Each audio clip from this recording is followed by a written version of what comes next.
चलिए नमस्कार जी, स्वागत सत्कार अभिनंदन राम राम जय श्री कृष्णा राधे राधे। कैसे हैं आप सभी? उम्मीद करता हूं आप सभी स्वस्थ होंगे, मस्त होंगे, तंदुरुस्त होंगे और मेरे साथ यानी कि चंदू जैन के साथ विश्व इतिहास की चर्चा करने के लिए बिल्कुल तैयार होंगे। मेरे प्यारे साथियों, विश्व इतिहास के परिप्रेक्ष्य में हमने धर्म सुधार आंदोलन की चर्चा करी और बात कर रहे हैं यहाँ पर धर्म सुधार आंदोलन के टेस्ट पेपर के बारे में कि किस तरह के टेस्ट पेपर और किस तरह के प्रश्न जो हैं वह धर्म सुधार आंदोलन के अंतर्गत पूछे जाते हैं। पहला प्रश्न है स्पिरिचुअल एक्सरसाइज, एक किताब का नाम है, इसका लेखक कौन है? आरपीएससी कॉलेज व्याख्याता सन 2021 में पूछा गया। यूलरिस ज्विंगली, जॉन हस, जॉन वाइक्लिफ, इग्नेशियस लोयला अनुत्तरित प्रश्न है। स्पिरिचुअल एक्सरसाइज करके किताब है, इसका लेखक कौन है? बहुत अच्छे से जवाब दीजिएगा मेरे प्यारे साथियों, यह प्रश्न आपके लिए है। देखिए, स्पेशल एक्सरसाइज नाम की किताब का लेखक इग्नेशियस लोयला है। यह इग्नेशियस लोयला वही व्यक्ति है जिसने 1534 ईस्वी में पेरिस में सोसाइटी ऑफ जीसस की स्थापना करी थी और इस किताब का पहला अंक 1548 में लैटिन भाषा में प्रकाशित हुआ था। क्या ये बात क्लियर हो गई? और इग्नेशियस लोयला स्पेन का एक सैनिक था। कब प्रकाशित हुआ सर? पहला अंक 1548 में प्रकाशित हुआ था और यह लैटिन भाषा में प्रकाशित किया गया था। ठीक है, चलिए जी अगला प्रश्न मेरे प्यारे साथियों यहां पर जरूर देखेंगे आप सभी। चलिए, यूरोप में 30 वर्षीय युद्ध जो है वह किस कालखंड में लड़ा गया? 1505 से 1635, 1612 से 1642, 1660 से 1690, 1618 से 1648 और अनुत्तरित प्रश्न है। यूरोप में जो है वह 30 वर्षीय युद्ध हुआ। यह युद्ध कब से कब तक लड़ा गया था? बहुत बढ़िया सवाल है, कृपया जवाब जरूर साझा करिएगा। क्या लगता है आप लोगों को, यूरोप में जो है वह 30 वर्षीय युद्ध जो है वह कब से कब तक लड़ा गया होगा? सर याद रखिएगा, यूरोप में मूल रूप से जो 30 वर्षीय युद्ध है उसके बारे में कहा जाता है कि यह 1618 से 1648 ईस्वी के बीच में लड़ा गया था। अगला प्रश्न, मार्टिन लूथर के द्वारा जर्मन भाषा में अनुवादित बाइबल जानी जाती है न्यू टेस्टामेंट के नाम से। On monastic was, September testament, old testament? अनुत्तरित प्रश्न है। मार्टिन लूथर के द्वारा जर्मन भाषा में बाइबल का अनुवाद किया गया था। क्या ये बात क्लियर हो गई? अब यहाँ पर प्रश्न ये है कि अब बाइबिल जो है वह किस नाम से जानी जाती है? जवाब दीजिए।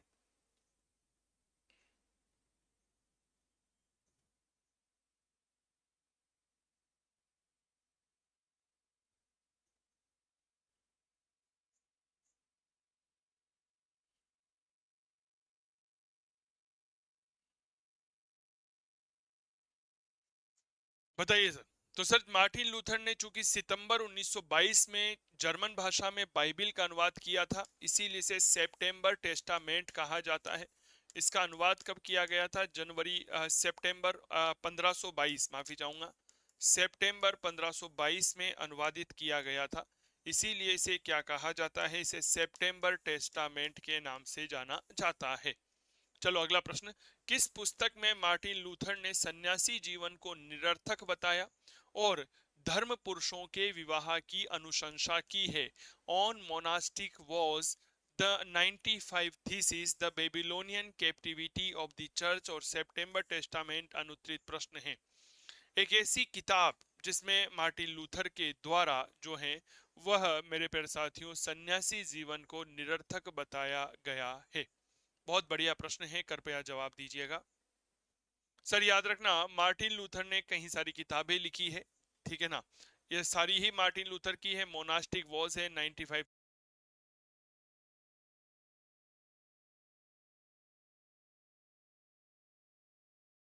ने सन्यासी जीवन को निरर्थक बताया है। क्लियर? चलो अगला प्रश्न देखिए। निम्नलिखित में से किसने institute of the Christian religion नामक एक पुस्तक लिखी है? बहुत बढ़िया प्रश्न है। एक ऐसे लेखक के बारे में पूछा जा रहा है जिसके द्वारा एक किताब लिखी गई है। किताब का नाम है इंस्टीट्यूट ऑफ क्रिश्चियन। ठीक है, ज्विंगली, लूथर, इग्नेशियस लोयला, कॉल्विन और अनुत्तरित प्रश्न है। बताओ।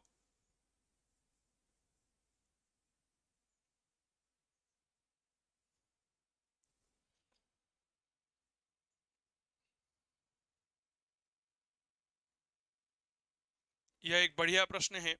तो याद रखना, यह व्यक्ति होता है जॉन कॉल्विन। जॉन कॉल्विन वही व्यक्ति है जिसे प्रोटेस्टेंट पोप कहा जाता है। क्या ये बात क्लियर हो गई? इसके आचरण में सादगी और नैतिकता अनिवार्य है। ईसाई में बाइबिल एकमात्र ग्रंथ है जिसमें अपने आप में ईश्वर है। क्या ये बात क्लियर हो गई? कॉल्विन का कथन है कि ईश्वर और बाइबल ही मुक्ति का साधन है, कोई धार्मिक संस्था नहीं है। इसीलिए कॉल्विन को प्रोटेस्टेंट पोप कहा जाता है। कॉल्विन ने ही स्विट्जरलैंड के जेनेवा शहर को अपनी कार्यस्थली बनाया था।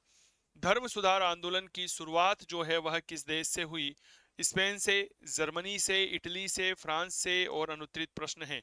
धर्म सुधार आंदोलन का जो प्रारंभ है वह किस देश से हुआ था?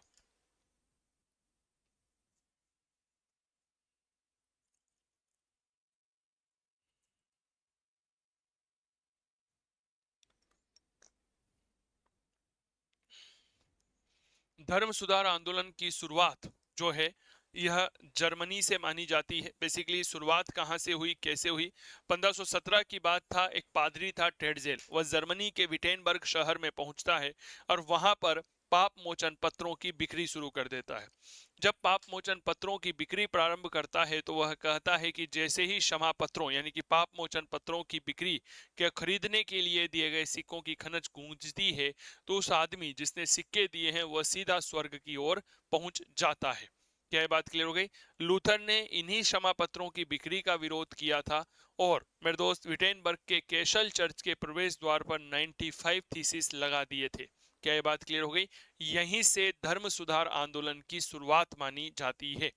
निम्नलिखित में से किसने प्रारब्धवाद के सिद्धांत, ठीक है, डॉक्ट्राइन ऑफ प्रिडिक्सिनेशन का समर्थन किया था? जॉन कॉल्विन ने, ज्विंगली ने, मार्टिन लूथर, जॉन नॉक्स, और अनुत्तरित प्रश्न है। प्रारब्धवाद के सिद्धांत का समर्थन किया था। बड़ा प्रश्न है सर, बहुत जबरदस्त सवाल है। एक बार जरूर यहाँ पर विचार करें कि किसने यह समर्थन किया था। प्रारब्धवाद का सिद्धांत क्या कहता है कि अगर आपको मुक्ति प्राप्त करनी है तो वह ईश्वर के द्वारा ही मुक्ति प्राप्त हो सकती है, किसी दूसरे तरीके से मुक्ति प्राप्त नहीं हो सकती। यह सिद्धांत जॉन कॉल्विन ने दिया था। अगला प्रश्न, स्कॉटलैंड में प्रेस्बाइटेरियन चर्च का संस्थापक कौन था? जॉन नॉक्स था, कॉल्विन था, मैरी स्टुअर्ट थी, थॉमस मुंतजर था? अनुत्तरित प्रश्न है। स्कॉटलैंड की बात कर रहा हूं, स्विट्जरलैंड की चर्चा नहीं कर रहा हूं। ठीक है, स्विट्जरलैंड में बात करता तो फिर आप कॉल्विन लगा सकते थे, लेकिन हम बात कर रहे हैं यहाँ पर स्कॉटलैंड की। स्कॉटलैंड में जॉन नॉक्स। निम्नलिखित में से किसे ईसाई मानवतावादियों का राजकुमार कहा जाता है? सर थॉमस मूर, डसिडीरियस, इरेस्मस, उल्रिच वॉन हुटन, जॉन कॉलेट? अनुत्तरित प्रश्न है।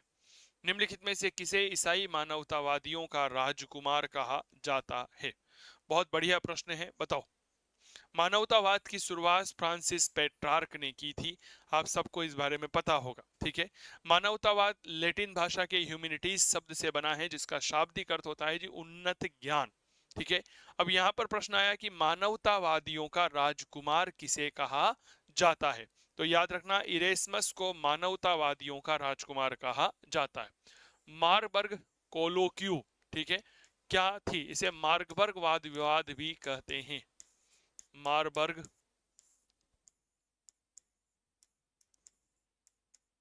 वाद विवाद। लूथर और थॉमस मुंतजर के बीच हुई बहस।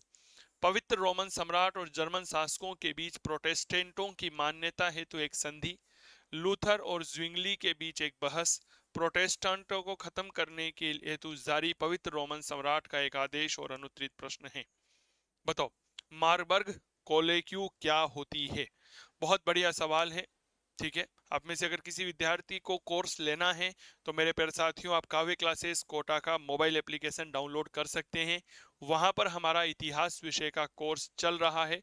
ठीक है, अगर किसी प्रकार की तकनीकी सहायता की जरूरत हो तो आप सीधा हेल्पलाइन नंबर 8802060952 पर हमसे सीधा संपर्क कर सकते हैं। ठीक है, फर्स्ट ग्रेड स्कूल व्याख्याता का कोर्स है, बड़ा बेहतरीन तरीके से चल रहा है। आप इस कोर्स के लिए सीधा हमसे जुड़ सकते हैं और डाउनलोड कर लीजिएगा काव्य क्लासेस कोटा का मोबाइल एप्लीकेशन। चलिए, सर याद रखिएगा, लूथर और ज्विंगली के बीच एक बहस। मैं अपने ऐप वाले विद्यार्थियों को बताना चाहूंगा कि ये प्रचार प्रसार इसलिए किया जा रहा है क्योंकि यह क्लास यूट्यूब पर भी जाने वाली है। अगला प्रश्न आप सभी के लिए ये रहा। 1648 ईस्वी में एक वेस्टफेलिया की संधि हुई। यह क्यों प्रसिद्ध है? धार्मिक युद्धों की वृद्धि के लिए, शक्ति संतुलन के विघटन के लिए, राज्य संप्रभुता और अंतर्राष्ट्रीय कूटनीति को परिभाषित करने के लिए, उपनिवेशवाद और साम्राज्यवाद के लिए, और अनुत्तरित प्रश्न है। बताइए। 1648 ईस्वी में वेस्टफेलिया की संधि हुई थी। वेस्टफेलिया जर्मनी में है और यहाँ पर 24 अक्टूबर 1648 ईस्वी को 109 प्रतिनिधि मंडलों के लोगों ने भाग लेकर के यहाँ पर हस्ताक्षर किए थे। यह संधि मूल रूप से 24 अक्टूबर को हुई थी, जर्मनी में हुई और 109 प्रतिनिधि मंडलों ने भाग लिया था। क्या ये बात क्लियर हो गई? सर याद रखना, मूल रूप से कारण क्या था? राज्य संप्रभुता और अंतर्राष्ट्रीय कूटनीति को परिभाषित करने के लिए 1648 में वेस्टफेलिया की संधि हुई थी। क्या ये बात क्लियर हो गई? तो बहुत गजब का है, आप याद करो। अभी कुछ समय पहले हमने आपके लिए एक प्रश्न रखा था,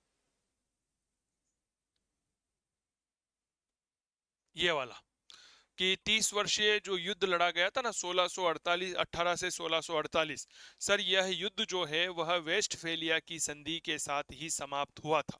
क्या ये बात क्लियर हो गई क्या? बताओ मुझे।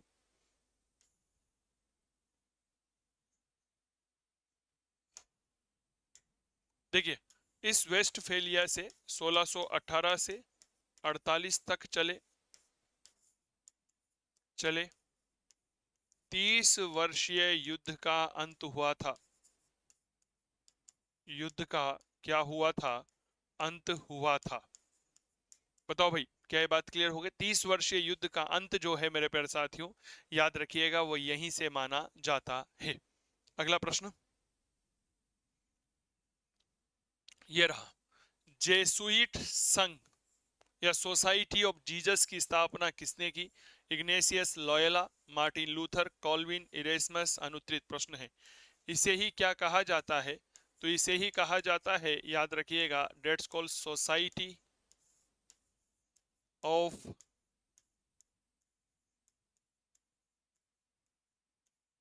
जीसस। ठीक है, इसकी स्थापना जो है वह किसने की थी?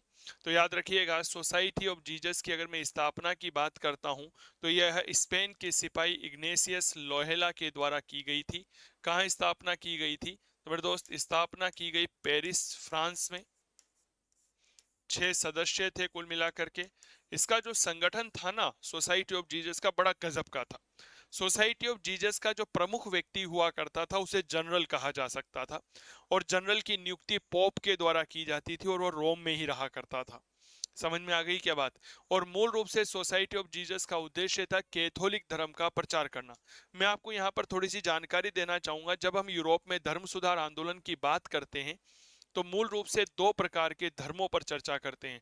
पहला धर्म कैथोलिक धर्म है, दूसरा प्रोटेस्टेंट धर्म है। कैथोलिक धर्म प्राचीन ईसाई धर्म है जिसका प्रमुख पोप हुआ करता था और उसका केंद्र बिंदु रोम हुआ करता था। ठीक है, जबकि प्रोटेस्टेंट धर्म एक तरह का उदारवादी धर्म था, ईसाई धर्म का ही सुधरा हुआ रूप है, लेकिन इसमें पोप का कोई स्थान नहीं है। चर्च को तो मानता है पर पोप को नहीं मानता। इसकी शुरुआत मार्टिन लूथर के द्वारा की गई थी। क्या ये बात क्लियर हो गई? और हमें विश्व में प्रोटेस्टेंट धर्म के अनेक रूप देखने को मिलते हैं। स्कॉटलैंड में प्रेस्बाइटेरियन से, जिसकी स्थापना जॉन नॉक्स ने की। स्विट्जरलैंड में प्रेस्बाइटर्स है, जिसकी स्थापना जॉन कॉल्विन के द्वारा की गई थी। इंग्लैंड में एंग्लिकनवादी विचारधारा है, जिसकी स्थापना वहां के शासक हेनरी अष्टम के द्वारा की गई थी। क्या ये बात क्लियर हो गई? तो इस तरह से एक बहुत गजब का विचार विमर्श यहाँ पर किया जाता है। अगला प्रश्न ये रहा।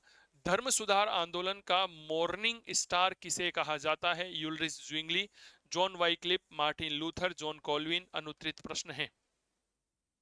धर्म सुधार आंदोलन का मॉर्निंग स्टार यानी कि धर्म सुधार आंदोलन के प्रभात का तारा किसे कहा जाता है? इसी ने the last age of the church नाम की किताब लिखी थी। नाम है जॉन वाइक्लिफ। मॉर्निंग स्टार की जगह कभी कभी आपका एग्जामिनर जो है वह प्रभात तारा भी दे सकता है, तो याद रखना। और जॉन वाइक्लिफ की बहुत प्रसिद्ध किताब का नाम है the last age of the church. इसकी बुक कौन सी है? The last age of the church. Clear हो गई, the last age of the church, यह इसकी बहुत जबरदस्त किताब है। अगला, निम्नलिखित में से किस तिथि को सुधार दिवस रिग्रेमेशन डे मनाया गया? 18 फरवरी, 31 अक्टूबर, 25 जून, 10 नवंबर। अनुत्तरित प्रश्न है भैया, सुधार दिवस जो है वह कब मनाया जाता है? देखिए, एक पोप था, नाम था लियो, लियो दशम। उसने पाप मोचन पत्रों की बिक्री शुरू करी, एल्बर्ट को दिया, एल्बर्ट ने यह जिम्मेदारी टेडजेल को दी, टेडजेल विटेनबर्ग पहुंचा, विटेनबर्ग विश्वविद्यालय में धर्मशास्त्र का प्रोफेसर था मार्टिन लूथर। कहा जी मुझे सहयोग दो कि मैं पाप मोचन पत्रों को बेच सकूं। मार्टिन लूथर ने विरोध किया और विटेनबर्ग के केशल चर्च के प्रवेश द्वार पर 31 अक्टूबर 1517 को 95 थीसिस लटका दिए थे। ये लैटिन भाषा में थे, बाद में जर्मन भाषा में अनुवाद किया गया। इसी से धर्म सुधार आंदोलन की शुरुआत मानी जाती है। और यहीं पर क्या हुआ था, याद रखिएगा, सुधार दिवस मनाया जाता है। तो घटना कब की है भैया? 31 अक्टूबर सन 1517 की है। मैं आपको एक फोटो दिखाता हूँ, एक इमेज दिखाता हूँ। मैं बेसिकली क्लासेज में जो है वह इमेज के माध्यम से पढ़ाता हूँ। मैं आपकी जानकारी के लिए यहाँ पर बता देना चाहूंगा, जितने भी विद्यार्थी हैं ना उनको मैं सूचना दे रहा हूँ ताकि आप ज्वाइन कर सकें और मुझे भी बहुत अच्छा लगेगा। देखिए, इस तरह से 95 थीसिस जो है वो मार्टिन लूथर ने लटकाए थे। देखिए, ये मार्टिन लूथर है और ये केसल चर्च का दरवाजा है जो विटेनबर्ग में स्थित है, और उस दरवाजे पर मार्टिन लूथर के द्वारा 95 सिद्धांत लटकाए जा रहे हैं। क्या ये बात क्लियर हो गई? अब जब मार्टिन लूथर ने इसका विरोध किया टेडजेल का, तो भाई साहब इसे धर्म बहिष्कृत कर दिया गया। धर्म बहिष्कृत पॉपल बिल के माध्यम से किया गया था 1521 के द्वारा। ठीक है, तो निम्नलिखित पॉपल बिल द्वारा 1521 में पोप लियो दशम द्वारा मार्टिन लूथर को धर्म बहिष्कृत किया गया। एंटिका सेंटोरम पेट्रम, डिसेंट रोमनन पोटिसिसेस, इंजक्टम नोबिस, रेजिमिनी मिलिटेंस एक्सेलेसियंस। और अनुत्तरित प्रश्न है, बताओ। यह आपके नोट्स में अवेलेबल है, अगर मैं देखना चाहूं तो आप मेरे नोट्स भी देख सकते हैं, मैं भी दिखा सकता हूं, कोई दो राय नहीं है। बताओ। पोप के पास एक सीधा सा अधिकार था भैया, कोई भी उसका विरोध कर रहा है तो उस व्यक्ति को आप क्या कर दीजिए, धर्म बहिष्कृत कर दीजिए। तो इसे कहा जाता था डिसेट रोमनम पोटिफिसेस। क्या ये बात क्लियर हो गई? एक तरह से बुक ऑफ एक्स कम्युनिकेशन कहा जाता था किसी व्यक्ति को धर्म बहिष्कृत कर देना। जॉन वाइक्लिफ की शिक्षाओं के प्रति आत्मीयता दिखाने के लिए एक व्यक्ति को जिंदा जला दिया गया था। सेवेनोराला, जस्टस जोनास, जॉन हस, जेन की अनुत्तरित प्रश्न है, बताओ। एक व्यक्ति ने जॉन वाइक्लिफ का समर्थन किया, क्या ये बात क्लियर हो गई? और उस व्यक्ति को जिंदा जला दिया गया। यह बोहेमिया चेक गणराज्य का रहने वाला था। कहाँ का रहने वाला था? याद रखिएगा, बोहेमिया का रहने वाला था। बोहेमिया पड़ता है चेक गणराज्य में। क्लियर हो गई? और नाम आता है जॉन हस। क्या नाम आता है? याद रखिएगा जी, जॉन हस। जॉन हस को जिंदा जला दिया गया था। चर्च की निंदा करी इसने, नास्तिकता का प्रचार किया, इस आरोप में इसे जिंदा जला दिया गया था। सेवा नोराला को भी जिंदा जलाया गया था, आपको मैं आगे की बात बताऊंगा, ये बात याद रखिएगा। चलिए, इसके बाद आगे बढ़िएगा। वह कौन सी संधि है जो उन दो संधियों में से एक है जिसमें वेस्टफेलिया की शांति शामिल है? मूंस्टर की संधि, म्यूनक की संधि, लायन की संधि, एटवर्फ की संधि। अनुत्तरित प्रश्न। वेस्टफेलिया की शांति संधियां जो हुई थी 1648 जर्मनी में 30 वर्षीय युद्ध के बाद, इसमें दो संधियां की गई थी। क्या ये बात क्लियर हो गई? फटाफट से जुड़ जाइए, जितने भी प्यारे साथी जुड़े हुए हैं क्लास को शेयर कर दीजिए ताकि हमें भी बहुत अच्छा लगेगा और आपको यह बातें बताते हुए हमें गर्व महसूस हो रहा है। याद रखिएगा, पहली संधि मूंस्टर की संधि थी, और यह तो हो गई पहली संधि, और दूसरी संधि आती है ओस्नाब्रूक की संधि। बताओ भाई कौन सी संधि आती है? तो याद रखना जी, ओस्नाब्रूक।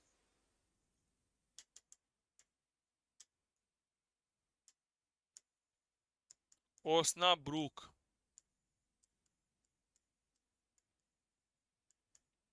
की संधि। चलो, मार्टिन लूथर यूरोप में प्रोटेस्टेंट धर्म सुधार आंदोलन के प्रमुख व्यक्ति थे। उनका विश्वास था कि शांति प्राप्त हो सकती है।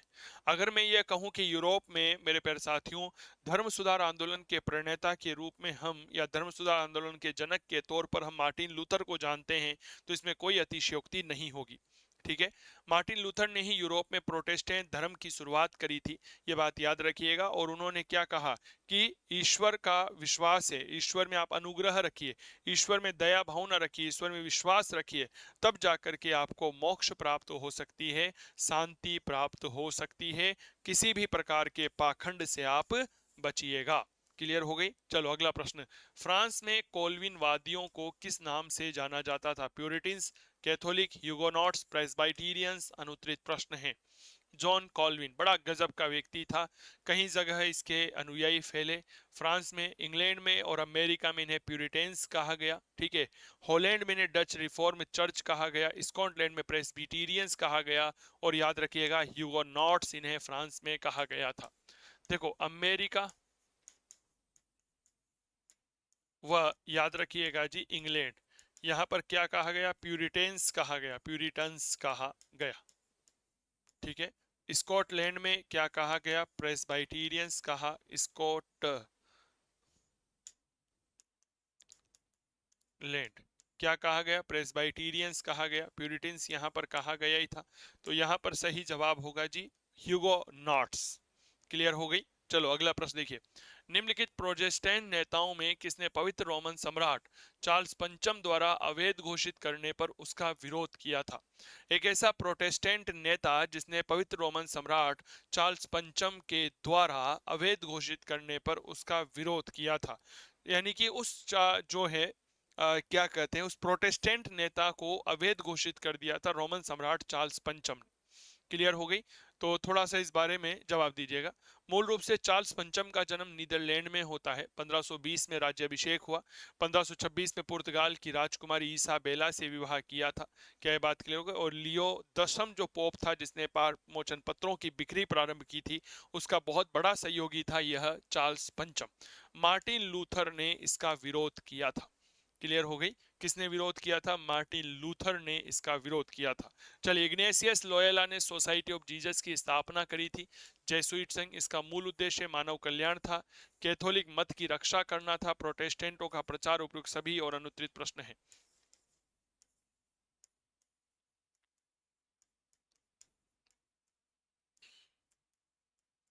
इग्नेशियस लोयोला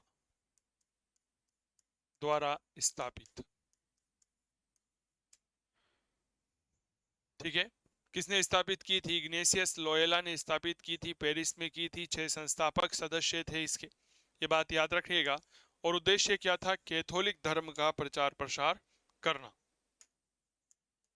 क्लियर हो गई क्या बात? बताओ।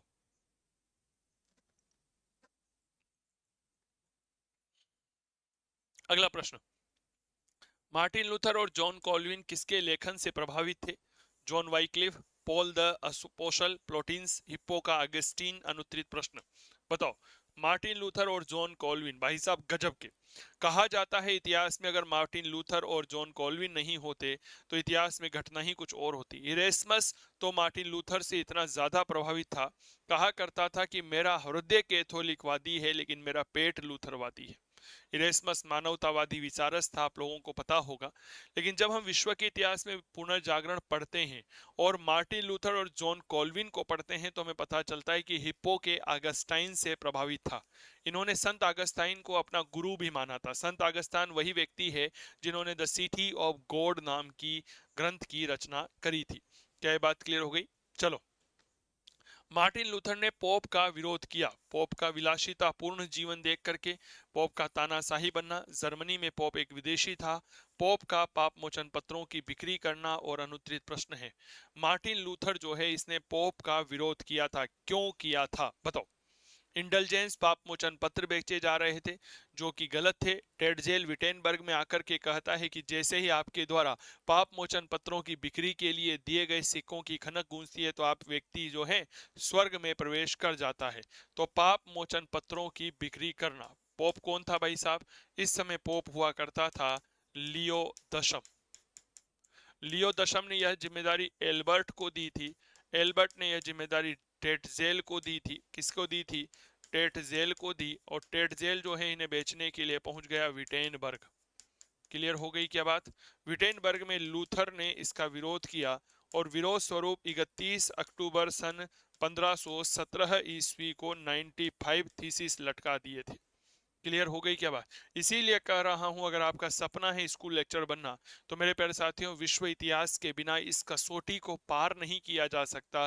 तो आप आज ही डाउनलोड करिए काव्य क्लासेस कोटा का मोबाइल एप्लीकेशन, और यह शानदार कोर्स आप सभी प्यारे साथी खरीद सकते हैं। क्या ये बात क्लियर हो गई? चलिए हम अगली बात आपके लिए रखते हैं। और सबसे बड़ी बात तो क्या है ना, मेरे कोर्स में जो है वह आपको टॉपिक वाइज टेस्ट सीरीज मिलती है। जैसे धर्म सुधार आंदोलन हमारा कंप्लीट हो गया, तो धर्म सुधार आंदोलन की टेस्ट सीरीज है। इसके पहले पुनर्जागरण हुआ, तो पुनर्जागरण का टेस्ट पेपर हमने सोल्व करवाया। अब जो है औद्योगिक क्रांति, इंडस्ट्रियल रिवोल्यूशन चलेगी, वो कंप्लीट होने के बाद फिर उसका टेस्ट लिया जाएगा। बड़े बेहतरीन पीडीएफ में नोट्स, आपको प्रिंटेबल नोट्स मिलेंगे, आप उनको प्रिंट आउट भी ले सकते हो। ठीक है ना? तो फिर देरी मत करो, मैं बताऊं, क्योंकि आप जितनी देरी करोगे ना, उतना आप अपनी सफलता से पीछे चले जाते रहेंगे। ये बात याद रखिएगा। किसने कहा था कि मेरा हृदय कैथोलिक है लेकिन मेरा पेट जो है वह लूथरवादी है? Loyola, Luther, वॉयक्लिफ, इरेस्मस। अनुत्तरित प्रश्न। किसने कहा? राजस्थान विश्वविद्यालय 2009 में पूछा गया सवाल है कि मेरा हृदय तो कैथोलिक है लेकिन मेरा पेट जो है वह लूथरवादी है। यह बहुत प्रसिद्ध मानवतावादी विचारक इरेस्मस ने कहा था, जिसे मानवतावादियों का राजकुमार भी कहा जाता है। क्योंकि कहीं सारी चीजें जो है ना, मैं आपको एक बात बताता हूं, कहीं सारी चीजें जो है वह केवल और केवल सुनने से ही याद हो जाती है। एम आई राइट और रॉन्ग? कई सारी ऐसी बातें हैं जिनको हम केवल और केवल सुनने से ही याद कर सकते हैं। तो बहुत अच्छी बात है, आप जुड़िए हमारे साथ। ठीक है, अगला प्रश्न। मैं तुम्हें मनुष्य से युद्ध करने भेजा था, न कि प्रकृति से। क्या गजब की बात है! मैंने तुम्हें मनुष्य से युद्ध करने के लिए भेजा था, न कि प्रकृति से। यह कथन किसने कहा था? बहुत बढ़िया प्रश्न है, बताओ। ठीक है, सर मोर्टन ने, फिलिप द्वितीय ने, जोन हस ने, एलिजाबेथ ने। अनुत्तरित प्रश्न है, मैंने तुम्हें मनुष्य से युद्ध करने के लिए भेजा था, न कि प्रकृति से। बताओ सर, यह कथन फिलिप द्वितीय का है। और फिलिप द्वितीय कौन है? तो याद रखिएगा, स्पेन का राजा था। ठीक है, इस स्पेन के राजा फिलिप द्वितीय ने यह बात कही थी। अगला प्रश्न देखिए, जर्मनी में किसानों का युद्ध कितनी अवधि के लिए चला? 1524 से 25, 1526 से 30, 1525 से 30, 1528 से 30। और अनुत्तरित प्रश्न है, जर्मनी में किसानों का जो युद्ध है यह कब से लेकर कब तक चला था? ठीक है,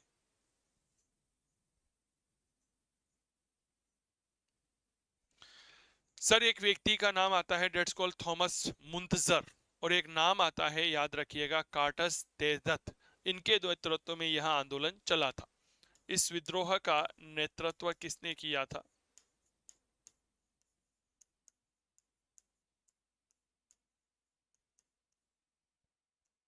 मुंतजर। ठीक है, और एक व्यक्ति का नाम आता है कार्ट्स तेदत। इन्होंने इसका नेतृत्व किया। मार्टिन लूथर ने इसका विरोध किया, और मार्टिन लूथर ने जमींदारों का सहयोग किया था। शासकों और जो है मेरे दोस्त, याद रखिएगा, जमींदारों से इस आंदोलन को कुचलने के लिए कहा था। तो 1524 से 25 लूथर ने शासकों व जमींदारों से इसे कुचलने को कहा। अब यहां पर एक बात समझिएगा, कुचलने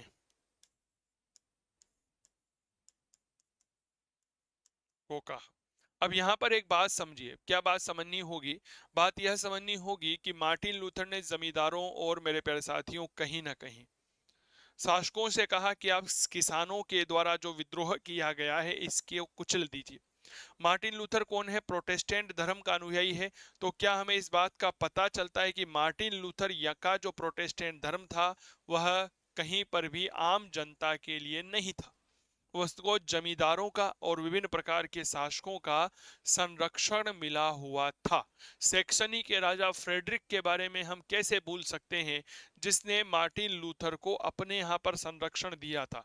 कल्पना करें अगर सैक्सनी के राजा मार्टिन फ्रेडरिक के द्वारा मार्टिन लूथर को संरक्षण नहीं दिया होता तो पोप के आदेश तो कब को इसको जला दिया होता। क्या ये बात क्लियर हो गई? चलिए आगे बढ़ते हैं। समाज सुधारक जॉन हस जो है वह किस देश का निवासी था? जर्मनी का, बोहेमिया का था, फ्रांस का था, इंग्लैंड का था? अनुत्तरित प्रश्न है। एक समाज सुधारक है, नाम आता है जॉन हस, वह किस देश का रहने वाला था? बताओ।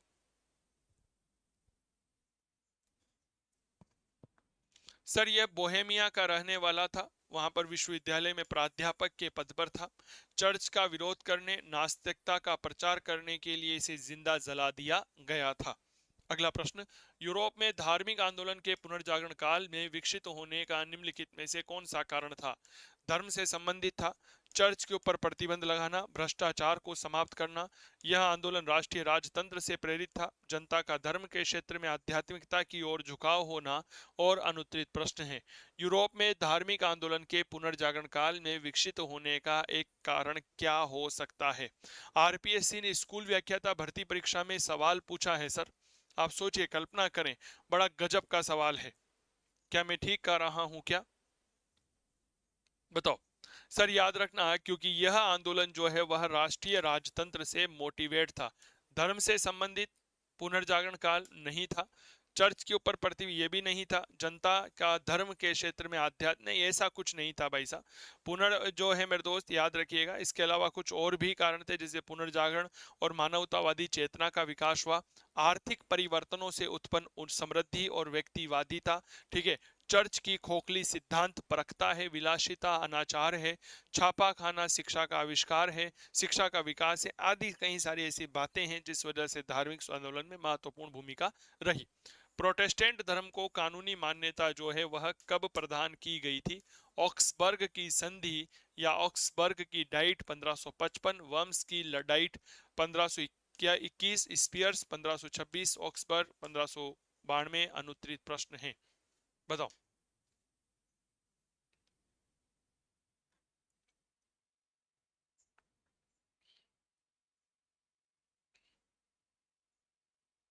ये एक अच्छा सवाल है,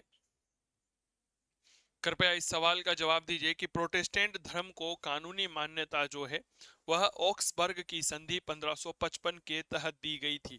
यहां पर एक बात साझा करना चाहूंगा, जब भी आप विश्व इतिहास के परिप्रेक्ष्य में बात कर रहे हैं ना, तो एक तिथि क्रम अपने पास जरूर रखिएगा, कब कौन सी घटना घटित हुई थी। इससे क्या होगा, आपके पास एक विस्तृत प्रतिवेदन तैयार हो जाएगा जो आगामी समय में आपको किसी भी प्रतियोगी परीक्षा के लिए तैयार करेगा। क्या ये बात क्लियर हो गई? क्योंकि आजकल जो है विश्व इतिहास से संदर्भित इस तरह के सवाल पूछे जाते हैं, घटनाओं को सही क्रम में लगाइए। अगला प्रश्न देखिए, प्रेस्बाइटर्स कहलाए थे? शिक्षक, बूढ़े पादरी, राजा, इनमें से कोई नहीं। अनुत्तरित प्रश्न है, प्रेस्बाइटर्स कौन कहलाते थे? बहुत बढ़िया सवाल है, कृपया हमें बताइएगा। देखो, प्रेस्बाइटर्स मूल रूप से आप इस तरह से समझिएगा, जॉन कोलविन के द्वारा चर्च में नियुक्त किए गए पादरी हुआ करते थे। इतना हम जानते, तो पादरी शब्द केवल यहां पर मिल रहा है, तो बूढ़े पादरी हम लगा सकते हैं। अगला प्रश्न, मार्टिन लूथर माना जाता है, नेट 2018 का सवाल है, प्रोटेस्टेंट सुधार का आधिकारिक आरंभकार, कैथोलिक चर्च का संत, नए विधान का पैगंबर, पूर्व विधान का पैगंबर। और अनुत्तरित प्रश्न है, मार्टिन लूथर जो है उसे क्या माना जाता है? जवाब दीजिए, क्या है मार्टिन लूथर? अगर मैं आपसे पूछूं क्या है मार्टिन लूथर, तो आपका जवाब क्या रहेगा, थोड़ा सा हमें बताइए। तो मैं ऐसा कह सकता हूं कि प्रोटेस्टेंट धर्म सुधार जो है उसका एक आधिकारिक आरंभकार है यह। ठीक है ना, यानी कि प्रोटेस्टेंट धर्म जो है इसका प्रारंभ करता है यह, इसकी शुरुआत इसी के द्वारा की गई थी। इंग्लैंड में धर्म सुधार आंदोलन के सूत्रधार थे धर्म सुधारक, जन सामान्य, राज परिवार, सामंत और अनुत्तरित प्रश्न है। भाई साहब इंग्लैंड की बात कर रहा हूं। अभी थोड़ी देर पहले हमने बात की थी प्रोटेस्टेंट धर्म के विभिन्न रूपों की, याद आ रही है क्या? जिसमें मैंने आपसे कहा था कि इसको क्या कहा गया, स्विट्जरलैंड में प्रेस्बाइटर्स कहा गया था। याद करिए, जॉन नॉक्स ने स्कॉटलैंड में प्रेस्बाइटेरियंस की स्थापना करी, फ्रांस में ह्यूगोनॉट्स। ये सब क्या है? ये क्या है? ये वही तो है जो कि प्रोटेस्टेंट धर्म का एक सुधरा हुआ रूप है। इंग्लैंड में एंग्लिकनवाद, याद करिए, कही थी नहीं कि 1534 में हेनरी अष्टम ने स्थापित किया था, यह राज परिवार का ही तो सदस्य था। तो इंग्लैंड में जो है, याद रखिएगा, धर्म सुधार आंदोलन के सूत्रधार राज परिवार के लोग थे। मूल रूप से इंग्लैंड में एक नई विचारधारा जन्म लेती है और उस नई विचारधारा को हम कहते हैं एंग्लिकनवाद। यह विचारधारा 1534 में उत्पन्न होती है और इसकी स्थापना करी थी सम्राट हेनरी अष्टम ने। क्लियर हो गई क्या बात? हाँ या ना का जवाब जरूर साझा करिएगा। ठीक है, चलिए इसके बाद अगला प्रश्न आप सभी के लिए ये रहा। धार्मिक न्यायालय इंक्विजिशन के संदर्भ में असत्य कथन होगा। इंक्विजिशन क्या होता है? तो भाई साहब इन्हें हम कहते हैं कि यह धार्मिक न्यायालय है। ठीक है, पॉल पाल तृतीय ने 1542 में इन्हें पुनर्जीवित कर दिया। यह नास्तिकों का पता लगाकर उन्हें कठोर दंड दिया करता था। यह उच्चाधिकार प्राप्त एक धार्मिक न्यायालय था। दूसरे देशों से भेजी हुई धर्म संबंधी अपीलें नहीं सुनता था। अनुत्तरित प्रश्न है, इनक्विजिशन यानी कि धार्मिक न्यायालय क्या था? बहुत बढ़िया प्रश्न है, कोई दो राय नहीं है, बताओ।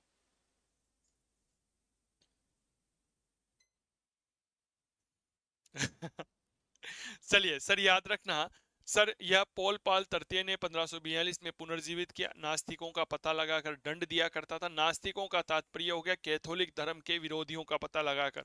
उच्चाधिकार धार्मिक न्यायालय था, जैसे के निर्णय को किसी दूसरे न्यायालय में चुनौती नहीं दी जा सकती थी। दूसरे देशों की भेजी हुई धर्म संबंधी अपीलें सुनता था। भाई साहब ये गलत है, ठीक है ना?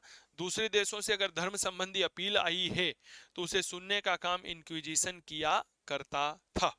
अगला प्रश्न ये रहा, दी नाइटिंगल ऑफ विटेनबर्ग, विटेनबर्ग की कोकिला गीत की रचना किसने की? हास, सांचो, मुंतजेर, रिले, लेटिमर और अनुत्तरित प्रश्न है। दी नाइटिंगल ऑफ विटेनबर्ग यानी कि विटेनबर्ग की कोकिला जो है, यह रचना मूल रूप से लूथर की प्रशंसा में की गई है। ठीक है, किसकी प्रशंसा में लिखी गई है? उद्देश्य क्या था? मार्टिन लूथर का की प्रशंसा करना। लूथर की प्रशंसा। और यह किसने लिखी है? हास सांचो ने इसकी रचना की थी। जर्मन भाषा में लिखी गई है। किस महान वैज्ञानिक को कॉल्विनवादियों की धार्मिक असहिष्णुता के कारण जिंदा जला दिया गया था? इतनी देर से आप यह प्रश्न पढ़ रहे हैं तो मेरे दोस्त आप इस बात को समझ गए होंगे। कॉल्विनवादियों की धार्मिक असहिष्णुता की वजह से, ठीक है, मैं यहाँ पर चर्च की आलोचना या नास्तिकता का प्रचार प्रसार करने की बात नहीं कर रहा हूं। अगर मैं जॉन हस के बारे में बात करता हूं तो इसने क्या किया था? इसने चर्च की आलोचना की थी। ठीक है, इसने क्या किया था? नास्तिकता का प्रचार किया, नास्तिकता का प्रचार किया था। और जो सेरवेतो है, जिसे हम सेवेनोला भी कहते हैं, उसे मेरे दोस्त यहाँ पर जिंदा जला दिया गया था। यह एक महान वैज्ञानिक था, इसमें याद रखिएगा, कोई दो राय नहीं है मेरे प्यारे साथियों। चलिए अगला प्रश्न, धर्म सुधार आंदोलन के समय हुए धर्म युद्धों में सबसे भयंकर धर्म युद्ध किस देश में हुआ था?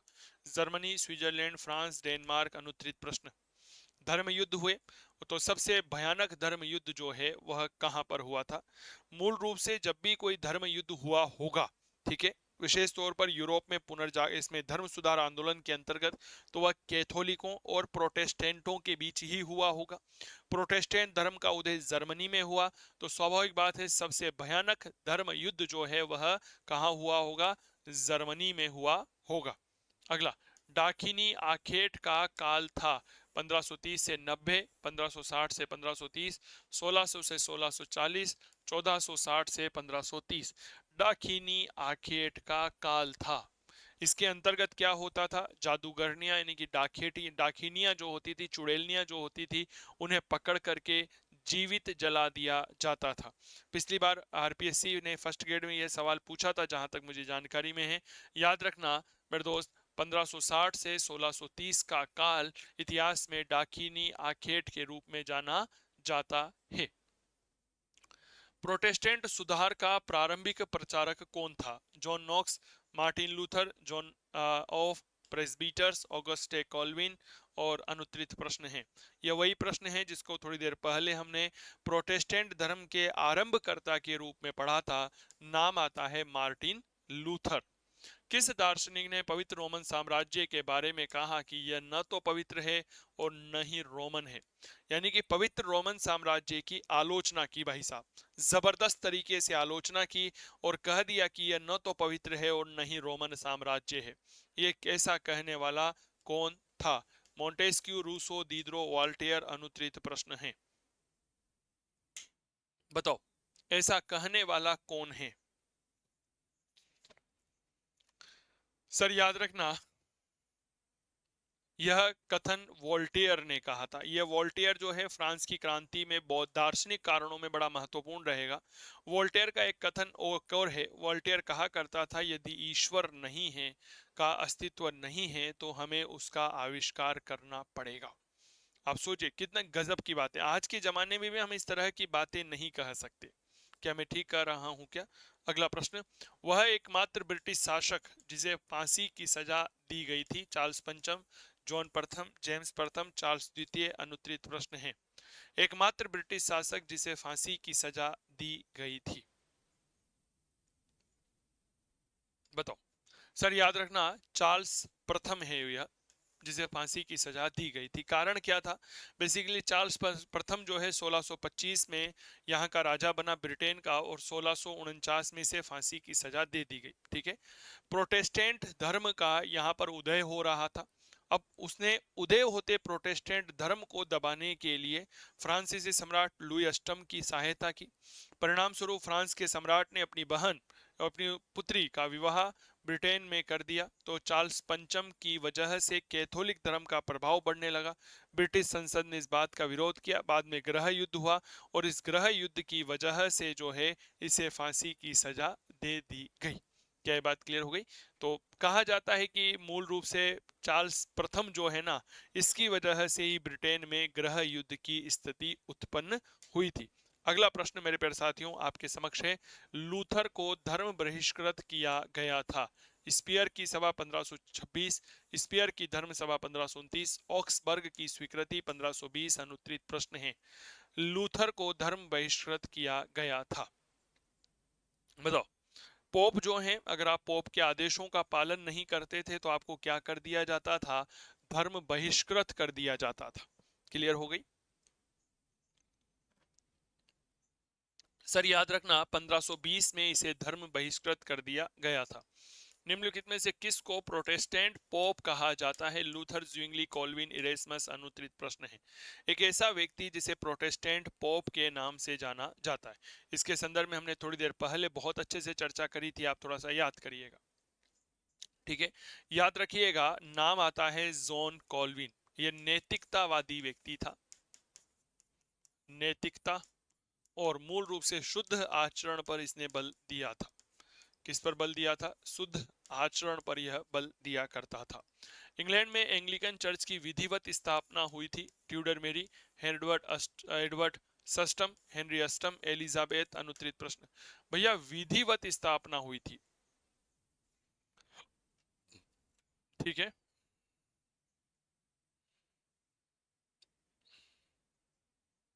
देखो सब एंग्लिकन चर्च की बात की जा रही है ना, तो एंग्लिकन चर्च की स्थापना एलिजाबेथ के समय हुई थी। क्लियर हो गई? किसके समय हुई थी? एलिजाबेथ के समय एंग्लिकन चर्च की स्थापना होती है। क्लियर हो गई? जबकि इंग्लैंड में एंग्लिकन वाद, यह एंग्लिकन वाद जो है ना, यह हेनरी अष्टम ने प्रारंभ किया था, जबकि चर्च की स्थापना एलिजाबेथ ने की थी। कैथोलिक धर्म के प्रति सुधार आंदोलन का नेतृत्व किसने किया, जो बाद में पोप बना था? प्रति धर्म सुधार आंदोलन, जियान पियत्रो कैराफ, कोंटा रेनी, इग्नेशियस लोयोला, क्रेमर। अनुत्तरित प्रश्न है। देखो, प्रतिधर्म सुधार आंदोलन क्या था, तो मैं आपको थोड़ी सी जानकारी देना चाहूंगा। प्रतिधर्म सुधार आंदोलन था कैथोलिक धर्म में सुधार करने के लिए जो आंदोलन चलाया गया था उसे हम प्रतिधर्म सुधार आंदोलन कहते हैं। ठीक है। इनका मानना था कि हमें प्रोटेस्टेंट धर्म से कभी समझौता नहीं करना चाहिए, बल्कि हमारे ही चर्च में जो भ्रष्टाचार व्याप्त है, अनैतिकता व्याप्त है, विलासिता व्याप्त है, उसको दूर करने की आवश्यकता है। तो याद रखना, यह जियान पेत्रियो कैराफ, जॉन कैराफा इसे कहा जाता है, उसके द्वारा यह आंदोलन चलाया गया था। इसे काउंटर रिफॉर्म अंग्रेजी में कहा जाता है। क्या कहते हैं, याद रखिएगा, काउंटर रिफॉर्म कहते हैं।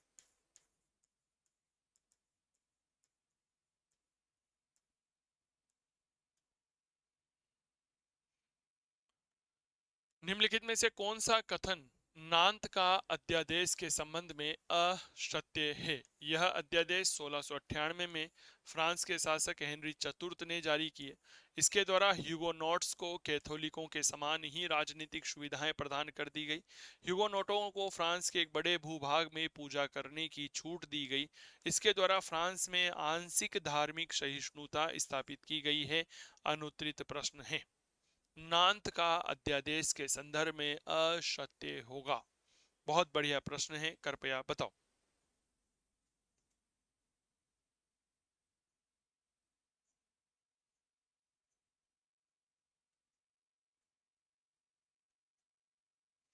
देखो साहब, नान्तेस के आदेश जो हैं 1658 में स्थापित, 98 में नहीं, 1598 में जारी किए गए थे। एंग्लिकनवाद मुख्य धर्म है फ्रांस, स्पेन, हॉलैंड, इंग्लैंड। और अनुत्तरित प्रश्न है। एंग्लिकनवाद नाम से ही पता चल रहा है अंग्रेजों का धर्म है जी। ठीक है ना। यहाँ पर एक बहुत सीधा सा प्रश्न है कि यह किसका धर्म माना गया है, तो याद रखिएगा जी, इंग्लैंड का माना गया है। सजा आप मुझे सुना रहे हैं, जलाया मुझे जा रहा है, मगर डर से आप ज्यादा कांप रहे हो, यह कथन किसका है? जाइडीनी ब्रूनो, सेवानेरेला, टाइको ब्राहो, जॉनहस। अनुत्तरित प्रश्न है। वो एक मुझे एक बहुत अच्छा सा डायलॉग याद आता है। डायलॉग क्या है, मैं आपको थोड़ा सा सुनाता हूं कि आप हार गए हो, हारने के बाद भी मुस्कुराओ, इससे जो जीतने वाला है ना वह डर जाएगा कि यार ऐसा क्या हो गया कि हारने के बाद भी मुस्कुरा रहा है। यही तो असली खुशी होती है मेरे दोस्त। ठीक है ना। सर, यह बात जाइडीनी ब्रूनो के द्वारा कही गई थी कि सजा आप मुझे सुना रहे हो, पोप से कही थी। मैं जलाया जा रहा हूं, लेकिन मुझे लग रहा है कि डर का केंद्र जो है वह आप हैं। क्यों जलाया गया? ब्रूनो ने कहा था पृथ्वी ब्रह्मांड का केंद्र नहीं है, न सूर्य पृथ्वी का केंद्र है। क्या ये बात क्लियर हो गई? इस बात पर जोर दिया कि पृथ्वी सूर्य के चारों ओर घूमती है और ध्रुवों पर चपटी है। भाई साहब, जला दिया गया 16 फरवरी सन 1600 ईस्वी को। ठीक है। रूसो ने किसको क्रांतिकारियों का पैगंबर कहा? वॉल्टियर को, कॉल्विन को, मोंटेस्क्यू को, ज्विंगली को। अनुत्तरित प्रश्न है। जॉन जीसस रूसो बहुत गजब का व्यक्ति है। जब रूस की क्रांति, फ्रांस की क्रांति पढ़ेंगे तब हम इसके बारे में बड़े विस्तार के साथ चर्चा करेंगे। क्लियर हो गई? तो फिलहाल जवाब दीजिए कि रूसो ने किसको क्रांतिकारियों का पैगंबर कहा था? Sir, Voltaire. ठीक है। वोल्टेयर को क्रांतिकारियों का पैगंबर कहा गया है। तो ये थी कुछ जानकारियां जो विशेष तौर पर आप सभी प्यारे साथियों के साथ साझा की गई। अगर आप जुड़ना चाहते हैं तो मेरे दोस्त फिर देरी किस बात की, आज ही जुड़िए हमसे। हम करेंगे आपके सपनों को साकार।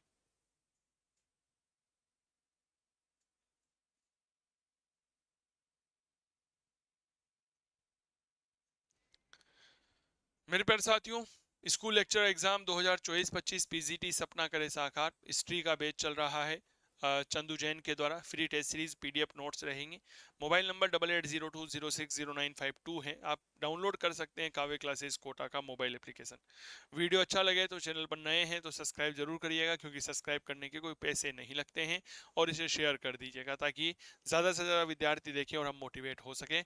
जय हिंद, जय भारत। कमेंट जरूर करिएगा कि आपको यह क्लास कैसी लगी। नमस्कार।